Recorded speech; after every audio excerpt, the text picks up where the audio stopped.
कल जो मुकाबला खेला जाएगा वो है आरसीबी और सनराइजर्स हैदराबाद के बीच में, और लखनऊ में खेला जाएगा। ये बेंगलुरु के लिए अब होम गेम हो गया है, क्योंकि आपको तो पता ही है, आप तो क्रिकेट देखते हैं, you know all about everything, आपके पास सारी खबरें पहुंच जाती हैं।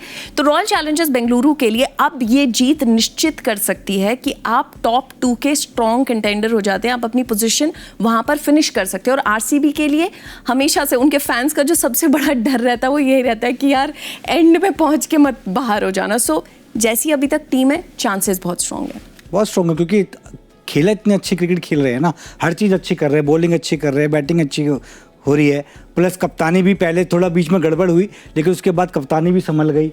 आपस में बात करके सबसे अच्छी बात क्या लगती है ना, कि विराट कोहली सबसे बात कर रहे हैं, क्योंकि एक सीनियर प्लेयर की बात इतने जब खुद भाग भाग के बात करते हैं ना, तो लोग सुनते हैं उनकी बात। और सबसे अच्छी चीज़ क्या है कि उनको समझ आ गया कि मेरा वहाँ पे खड़ा रहना कितना इंपॉर्टेंट है, स्पेशली बैटिंग के अंदर।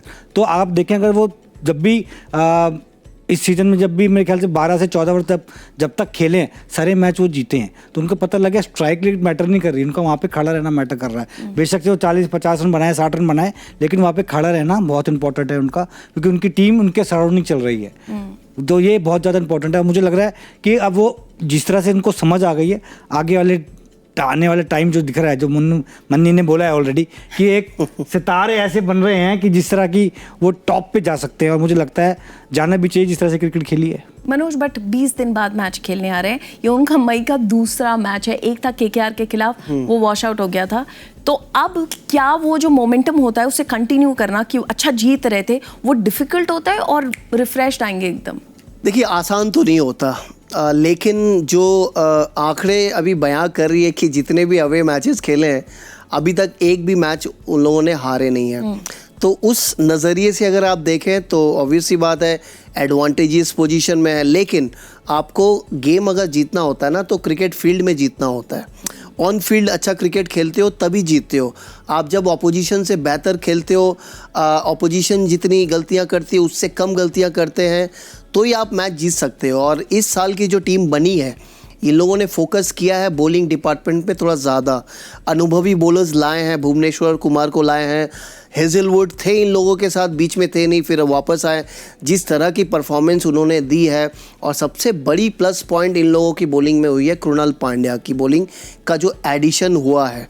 देखिए, वो ऐसे गेंदबाज हैं, स्पिनर है, जो पावर प्ले में भी डालते हैं, मध्य क्रम में भी डालते हैं, और ज़रूरत पड़े तो अंत में भी दे सकते हैं। तो ऐसा बॉलर मिलना और उसके साथ साथ इसकी बल्लेबाजी भी चलना, ये एक शक्तिशाली टीम बनाने में मदद करती है। तो बॉलिंग इन लोगों ने सुधारी है, बल्लेबाजी हमेशा इन लोगों की रही है, और आशा करते हैं कल और इसके बाद वाले मैचेस में भी बल्लेबाजी चले, ताकि बॉलर्स के पास रन रहे डिफेंड करने को। एक बार रॉयल चैलेंजर्स बेंगलुरु के स्क्वाड पर नज़र डाल देते हैं, क्योंकि जो आपने बात करी थी कि जॉश हेजलवुड अभी तक प्लेऑफ्स में उन्होंने वापस आना है, ऐसी खबर है, लेकिन फिर भी पूरी क्लैरिटी नहीं है, क्योंकि उनको हल्की सी इंजरी थी। क्या उससे वापस आते हैं, वरना क्या फोकस ज़्यादा रहेगा उनके लिए वर्ल्ड टेस्ट चैंपियनशिप फाइनल के लिए? लेकिन एक बड़ा सवाल है कि जब देवदत्त पाडिक्कल नहीं है, मयंक अग्रवाल को लेकर आए हैं उनका रिप्लेसमेंट, क्या आपको लगता है कि सीधे मयंक को खिला सकते हैं? मुझे नहीं लगता। मुझे लगता है कि इतना आसान नहीं रहेगा कि सीधा आके कहीं से भी आप मतलब उनको बुलाया गया है। हालांकि क्रिकेट डोमेस्टिक खेल रहे होंगे, लेकिन बहुत मुश्किल होता है आते के साथ ही आप उनको 3 नंबर बैटिंग या ओपन बैटिंग कराएं। मुझे लगता नहीं है। मुझे लगता है नीचे के कुछ प्लेयरों को ऊपर भेज के शफल कर सकते हैं, और मुझे लगता है अगर उनको खिलाना है तो बीच में बैटिंग कराएं। बीच में ऐसे कोशिश करें कि भैया कि आपको टाइम दे रहे हैं, आप अपनी बैटिंग को ठीक कर लें, मतलब को अपने आप को इस एरिया के अंदर वो सेट कर लें, और उसके बाद दिमाग लगाएं कि बॉलिंग में, जैसे मन्नी ने कहा, बॉलिंग में आप कैसे अच्छा कर सकते हैं। तो मुझे लगता नहीं है कि नंबर 3 पे मयंक को भेजा जाएगा। कुछ और प्लेयर जो ऑलरेडी पहले से मेरे ख्याल से उनको पहले ऊपर भेजा जाएगा। अमित भाई, मेरे ख्याल से वो स्वास्तिक चिकारा को मेरे ख्याल से पहला मौका देना चाहिए, क्योंकि मध्य क्रम में खेलते हैं, और रजत पडिक्कल जो 4 पे खेल रहे थे, वो शायद अगर 3 पे जाके देवदत्त पडिक्कल के जगह पे खेले, तो मेरे ख्याल से ये जो बैटिंग की जो लाइनअप है वो बराबर बैठ जाएगी। क्योंकि ये स्वास्तिक चिकारा जो है, ये यूपी के मेरे ख्याल से लीग में खेले हैं, और बहुत तगड़ा वो मारते हैं, हार्ड हिटर है, पावर हिटर है, और एक स्पार्क है इनमें, जिसके वजह से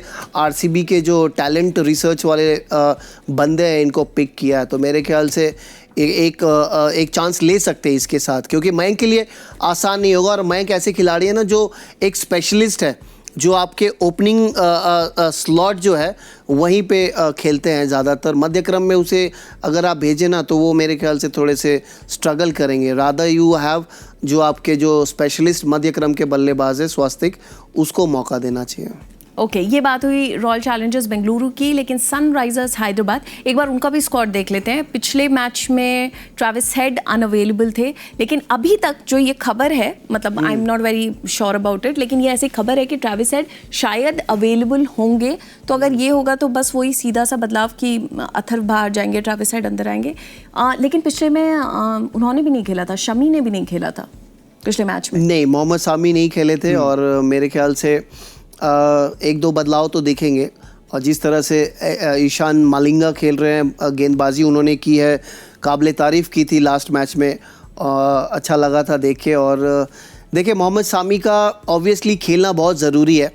इसलिए ज़रूरी है क्योंकि सनराइज़र्स तो अब बाहर ही चले गए हैं। अब हमारे भारतीय खिलाड़ी को खेलना है, रिदम में आना है, क्योंकि बहुत बड़ा एक टूर आ रहा है, इंग्लैंड टूर दौरा, जहाँ पे मोहम्मद शामी की ज़रूरत है। मेरे ख्याल से हो सकता है इस फॉर्मेट में देख के बहुतों का ओपिनियन होगा, राय होगा कि नहीं यार कैसा बॉल डाल रहा है, रिदम नहीं लग रहा है, उसको मत ले जाओ।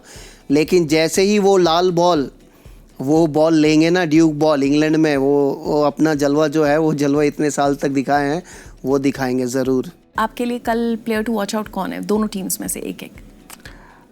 हैदराबाद के लिए तो अभिषेक शर्मा। ओके, बस सॉल्ट पे जाऊंगा। सॉल्ट का बुखार उतर गया, आप जैसे खेलेंगे दूसरों वो को नमक छिड़क के हो सकता है मारेंगे बॉलर्स को। मैं सनराइजर्स से ऑनरिक क्लासन को और यहाँ से विराट कोहली को।